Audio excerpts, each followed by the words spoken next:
So I just wanted to show you really quick what the Tonepath SubTone can do for you. And here I have just a simple drum beat on an 808 setup that sounds a little something like this. Nothing too fancy. And then I have 4 different instances of our SubTone, all with slightly different settings. And now I originally designed this using the operator just because I wanted to make a thick, juicy sub, because everybody wants that, and it's not too hard to do with the operator. Actually, maybe we'll make a video about it someday.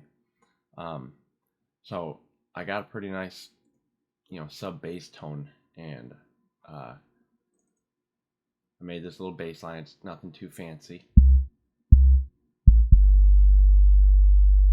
If you're listening with headphones, you can probably hear that a lot better.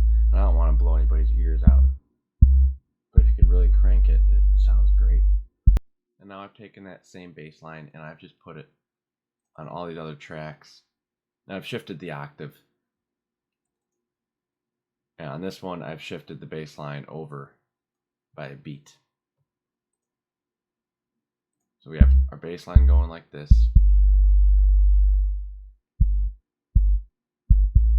along with our drum beat.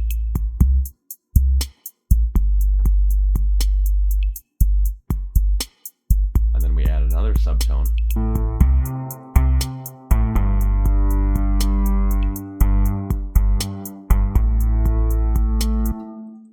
So what's going on with that one?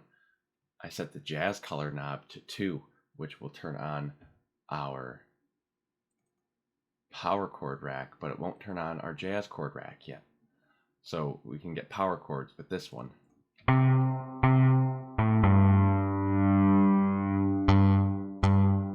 Oh yeah, turn that tone up. Oh yeah.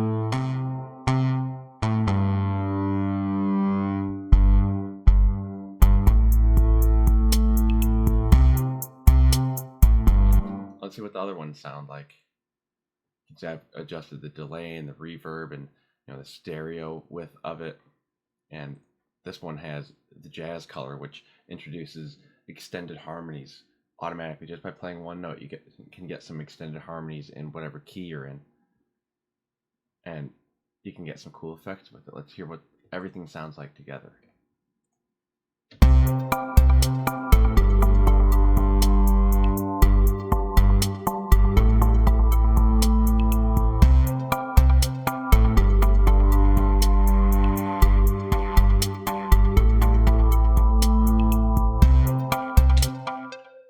So you can get a pretty full beat with just this one instrument, and part of it's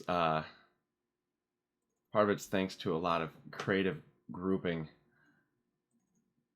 done through this mess of everything. But part of what helps is using the tone presser, which is an effect rack that I've made that's available on tonepath.net. Go check it out.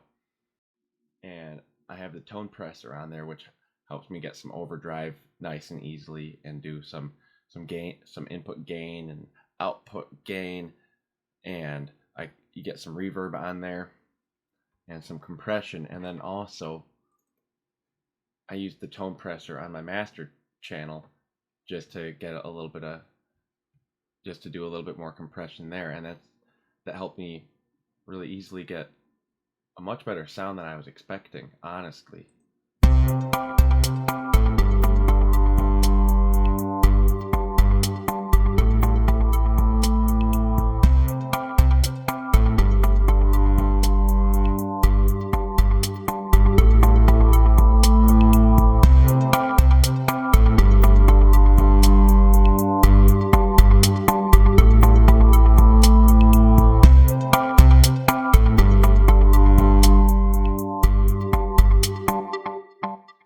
So go to tonepath.net, download these things, go make some juicy bass, go make some plucky little high stuff that has some nice delay on it, and it's nice and easy. It's all of this stuff is made with just stock Ableton stuff. You don't need to go get plugins or anything. All of this is already in Ableton.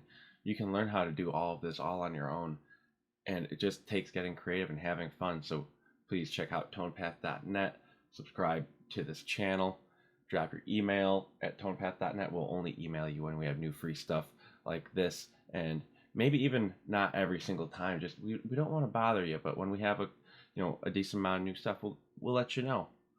So thank you for tuning in, and go make some music.